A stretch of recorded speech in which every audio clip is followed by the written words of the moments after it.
हाँ जी स्टूडेंट, यहाँ पे अभी आज हम जो टॉपिक स्टार्ट करेंगे एक्सपेक्टेशन ऑफ रैंडम वेरिएबल वाला स्टार्ट करेंगे। ठीक है।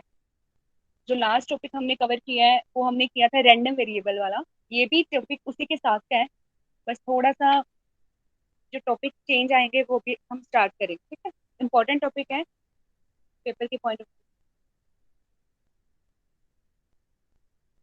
चलो ठीक है बच्चे, यहाँ पे स्टार्ट करते हैं। जो आपका पीडीएफ के अंदर 198 नंबर पेज है, आप एक बार उसको भी ओपन कर सकते हो। मैंने आपको जो पीडीएफ भेजा था, जिन बच्चों को यहाँ पे स्क्रीन पे अगर किसी को कोई प्रॉब्लम आ रहा है तो वहां से आप जाके 198 नंबर पेज है जो, उसको ओपन कर लो एक बार। ठीक है, फिर स्टार्ट कर।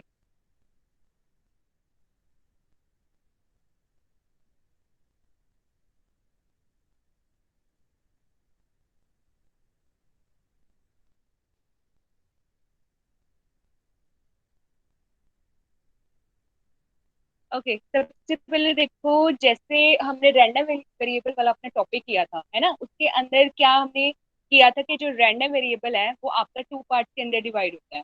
पहला कौन सा होता है? Discrete random variable, and second one is continuous random variable. Discrete random variable के अंदर जो हमारी वैल्यूज होती हैं वो कॉमर्स के अंदर होती है। अगर हम बोल दें कि 1, 2, 3, 4, इस टाइप से हमारी जो वैल्यूज है वो गिवन होती है हमारे पास। एंड जो सेकंड टाइप है कॉन्टिन्यूस रैंडम वेरिएबल, उसमें क्या था कि उसके अंदर जो वैल्यूज आपको गिवन होंगी वो हमें एक इंटरवल के फॉर्म में गिवन होगी, है ना। ये चीज हमने लास्ट जो अपना टॉपिक था उसके अंदर कवर किया था। उसी के जैसा ये टॉपिक है, बस थोड़े इसके फॉर्मूलाज लगाएंगे, वो देखते जाएंगे अभी कैसे कैसे हमने कर। ठीक है। सबसे पहले यहाँ पे पॉइंट नंबर 1 है, जो यहाँ पे आपकी जो डेफिनेशन है for discrete random variable, expectation of random variable क्या है। ठीक है, सबसे पहले डेफिनेशन देखते हैं। Let x be a discrete random variable. जब भी हम कोई भी इनके क्वेश्चन स्टार्ट करते हैं तो जिसके ऊपर हम बात करते हैं उसको हम एक नाम देके चलते हैं। जैसे हर एक बच्चे की कोई आइडेंटिटी है, या किसी भी प्लेस की अगर ले लो, कि हर एक चीज की एक आइडेंटिटी होती है। तो यहाँ पे रैंडम वेरिएबल की हम बात कर रहे हैं, जो भी हमारे क्वेश्चन पे वैल्यूज गिवन होती है उसे हम कोई ना कोई एक नाम दे देते हैं, एक्स वाई जेड करके। यहाँ पे सबसे पहले वही लेता है, let x be a discrete random variable taking values x1 x2 x3 up to so on. यानी कि उसके अंदर कुछ ना कुछ वैल्यूज पड़ी होंगी। जैसे अगर एग्जांपल ले लो, कोई क्लास है, ठीक है, आप ही की क्लास ले लो। आपकी क्लास क्या है? डबल ई की क्लास है। ठीक है, उसके अंदर कुछ ना कुछ स्टूडेंट्स हैं आपके, 10 है, 12 है, 15 है, 16 जितने भी हैं, सारे अलग अलग हैं, तो हर एक को अलग अलग रोल नंबर्स मिले हैं। उसी तरीके से यहाँ पे ये जो एलिमेंट्स है वो अलग अलग हैं, x1, x2, x3 up to so on xn, with probabilities. और उन सब की हमारे पास प्रोबेबिलिटी गिवन है। कितनी है? फर्स्ट जो आपका वेरिएबल है उसकी प्रोबेबिलिटी को नाम दे रहा है P1, जो सेकंड एलिमेंट है उसकी प्रोबेबिलिटी को नाम दे रहा है यहाँ पे P2, up to so on Pn। ठीक है। देन बोलता क्या है? Then mathematical expectation of random variable x, और simply the expected value of x denoted by e of x। सबसे पहले जो इसकी नोटेशन होती है हमारी expected expectation of random variable की, उसको हम कैसे डिनोट करते हैं? e of x। जो x क्या है हमारा, जो वेरिएबल के ऊपर हम बात करेंगे उसकी नोटेशन क्या हो जाएगी अगर हम उसकी एक्सपेक्टेशन की बात करेंगे? e of x। ठीक है। जैसे नेचुरल नंबर्स होते हैं उनकी एक नोटेशन होती है एन करके, रियल नंबर्स होते हैं उनकी एक नोटेशन होती है आर करके। उसी तरीके से इसकी एक्सपेक्टेशन ऑफ रैंडम वेरिएबल की क्या हमारी नोटेशन है? ई ऑफ एक्स। ठीक है, इसका भी फॉर्मूला देख लेते हैं डिस्क्रीट रैंडम वेरिएबल में क्या होता है एक्सपेक्टेशन का। ठीक है। देखो यहाँ पे आपको ये चीज दिमाग में रखनी पड़ेगी, E of x is equals to P1 into x1। यानी कि हमने मल्टीप्लाई करते जाना है जो हमारे पास एलिमेंट गिवन होगा, एंड जो हमारे पास फर्स्ट उस एलिमेंट की प्रोबेबिलिटी गिवन होगी। यहाँ पे देखो, फर्स्ट एलिमेंट था x1, यहाँ पे प्रोबेबिलिटी क्या है? P1। x1 into P1, and उनको ऐड करते जाना है सारे एलिमेंट को, प्लस यहाँ पे x2 इंटू P2, फिर plus up to so on, जहां तक कि जितने आपके एलिमेंट गिवन है उतने मल्टीप्लाई करके उनको ऐड करते जाना है। लास्ट एलिमेंट क्या है? Pn into xn। और यहाँ पे चाहे तो आप इसको इस तरीके से लिख सकते हो, या इसको कंबाइन करके इसमें लिखा है समीशन डाल के। समीशन का मतलब ही क्या होता है हमारा? कुछ चीजों का जो एडिशन होता है ना। जैसे यहाँ पे P1 x1 P2 x2 एक सेम पैटर्न चल रहा है, इसको समीशन की फॉर्म में लेके चलेंगे तो क्या लिखोगे? इसको Pi xi। जो इसके यहाँ पे वैल्यूज चेंज होती जा रही है ना, P1 फिर 2 आ रहा है, फिर 3 आ रहा है, उसकी जगह पे हमने i लिखा, और समीशन को हमने यहाँ पे लिमिट दे दी है कि i की जो वैल्यू है वो कहाँ से शुरू हो रही है? 1 से, एंड जा कहाँ तक रही है? n तक। ठीक है। ये आपको ध्यान रखना है डिस्क्रीट रैंडम वेरिएबल के फॉर्मूला जब भी हमने एक्सपेक्टेशन के आगे क्वेश्चन करते हैं। नेक्स्ट सेकंड उसी तरीके से फॉर कॉन्टिन्यूस रैंडम वेरिएबल, ये कॉन्टिन्यूस वाला हमारा केस कब डिस्कस होता है, जब इंटरवल के अंदर हमारा क्वेश्चन गिवन होता है।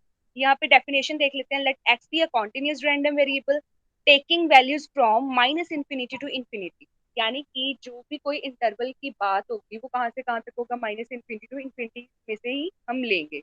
With probability density function f x, then mathematical expectation of x is defined as, इसका जो हमारा हमारा फॉर्मूला है वो क्या है, एक्सपेक्टेशन ऑफ एक्स यानी कि E of x is equal to integration minus infinity से लेके इन्फिनिटी एक्स, और साथ में ये एफ एक्स है। ये एफ एक्स हमारा क्वेश्चन के अंदर गिवन होगा, जो हमारा प्रोबेबिलिटी डेंसिटी फंक्शन होता है, जो हमने लास्ट लेक्चर के अंदर डिस्कस किया था। एक हमने प्रोबेबिलिटी मास फंक्शन का किया था और एक किया था सेकंड प्रोबेबिलिटी डेंसिटी फंक्शन। जो प्रोबेबिलिटी मास फंक्शन होता है वो हम कब बात करते हैं, डिस्क्रीट रैंडम वेरिएबल के अंदर, एंड जो प्रोबेबिलिटी डेंसिटी फंक्शन होता है वो हम कब बात करते हैं, कॉन्टिन्यूस रैंडम वेरिएबल के। ठीक है, बस यहाँ तक हमने दो चीजें ध्यान में रखी हैं, पहला डिस्क्रीट का ये वाला फॉर्मूला एंड कॉन्टिन्यूस के लिए हमारा ये फॉर्म। ठीक है, नेक्स्ट अभी चलते हैं।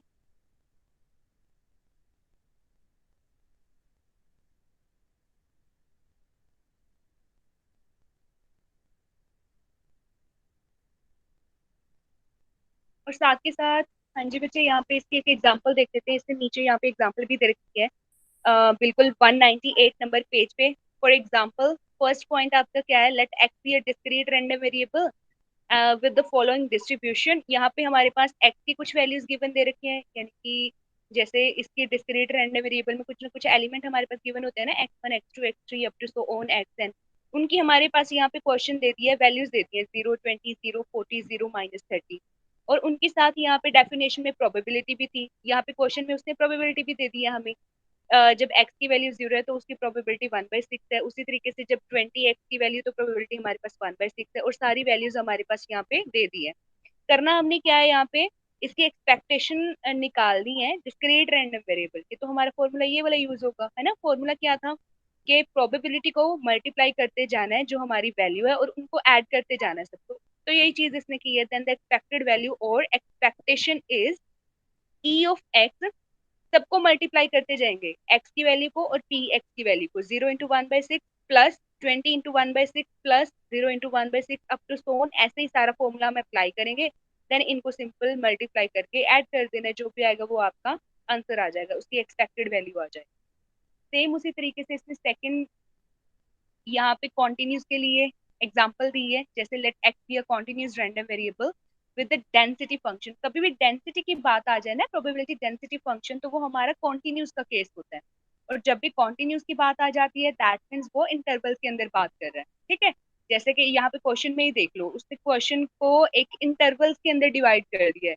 जैसे कि फंक्शन, दो फंक्शन दे रखे हैं, कहता है जब एक्स की वैल्यू हमारी लाई करती है 0 से लेके 2 के अंदर अंदर, ठीक है, जैसे आप देख लो हमारा ये लाइन होती है माइनस इन्फिनिटी से इन्फिनिटी, यहाँ पे कहीं पे 0 पड़ा होगा, यहाँ पे कहीं पे 2 पड़ा होगा। उसने बोल दिया जब एक्स की वैल्यू आपकी 0 से लेके 2 के अंदर होगी, तो उसके लिए आपने फंक्शन ये वाला कंसिडर करते हैं 1/2 इंटू एक्स, एंड अदरवाइज कहीं पे भी, बाकी कहीं पे भी आपने फंक्शन क्या कंसिडर करना है, 0। यानी कि और कौन कौन से केसेस है, 0 से लेके 2 तक तो ये चीज होगी, यहाँ पे हम एफ एक्स की वैल्यू 1/2 इंटू एक्स लेंगे, एंड माइनस इन्फिनिटी से लेके 0 के अंदर 0, एंड 2 से लेके इन्फिनिटी के अंदर 0।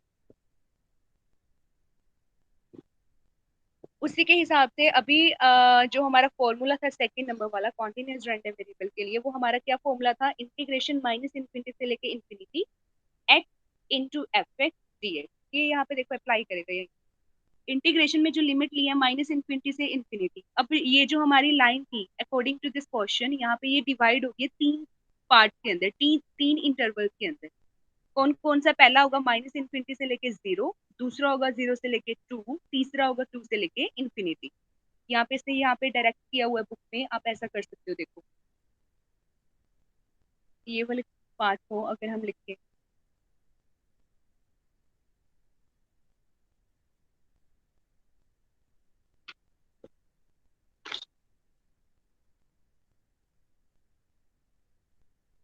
ओके इस तरीके से,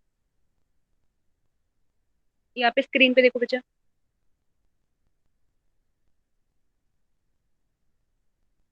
माइनस इन्फिनिटी से लेके इन्फिनिटी है। क्वेश्चन हमारा 3 पार्ट के अंदर डिवाइड हुआ है, 0 से लेके 2 and minus infinity and infinity. ये वाली लिमिट को भी हम 3 पार्ट के अंदर डिवाइड कर लेंगे। पहले माइनस इन्फिनिटी से लेके 0, देन प्लस 0 से लेके 2, देन प्लस 2 से लेके इन्फिनिटी। एक बार स्क्रीन पे चेक करो बच्चों फटाफट से, ये लिमिट को कैसे डिवाइड किया 3 पार्ट के अंदर। पहले माइनस इन्फिनिटी से लेके 0, देन 0 से लेके 2, देन 2 से लेके इन्फिनिटी। पहले फॉर्मूला जो हमारा होता है एक्स इंटू एफ एक्स होता है, ठीक है। एक्स का यहाँ पे एक्स रहेगा और एफ एक्स की वैल्यू यहाँ पे हम पुट करेंगे, x into F x same x into F x. अभी इनकी वैल्यू फिट करेंगे एफ एक्स की और एफ एक्स की। हर इंटरवल के अकॉर्डिंग जो एफ एक्स है वो क्वेश्चन में हमारे पास अलग दे रखा है। तो यहाँ पे माइनस इन्फिनिटी से 0 एक्स इंटू, जब माइनस इन्फिनिटी से 0 है तब हमने फंक्शन कौन सा लेना है, 0 प्लस सेकेंड जब 0 से लेके 2 है तब हमने फंक्शन कौन सा लेना है, 1/2 इंटू एक्स। एंड जब हमारा लिमिट 2 से इन्फिनिटी है देन हमने फंक्शन कौन सा कंसिडर करना है, 0। तो यहाँ से आपका फर्स्ट और ये लास्ट वाला दोनों 0 हो जाएंगे। जस्ट हमें सॉल्व करना पड़ेगा 0 से लेके 2 एक्स इंटू 1/2 इंटू एक्स को। यही इसने इंटीग्रेशन यहाँ पे बुक के अंदर की हुई है, जो आपका पेज नंबर 199 पे। 1/2 into x, x into x x square, यहाँ पे एक्स स्क्र का इंटीग्रेशन करेंगे तो कितना आएगा, एक्स क्यूब डिवाइडेड बाई 3, है ना। एंड 3 इंटू 2 इज 6 आ जाएगा। लिमिट पुट करोगे यहाँ पे आपका आंसर आ जाएगा 4।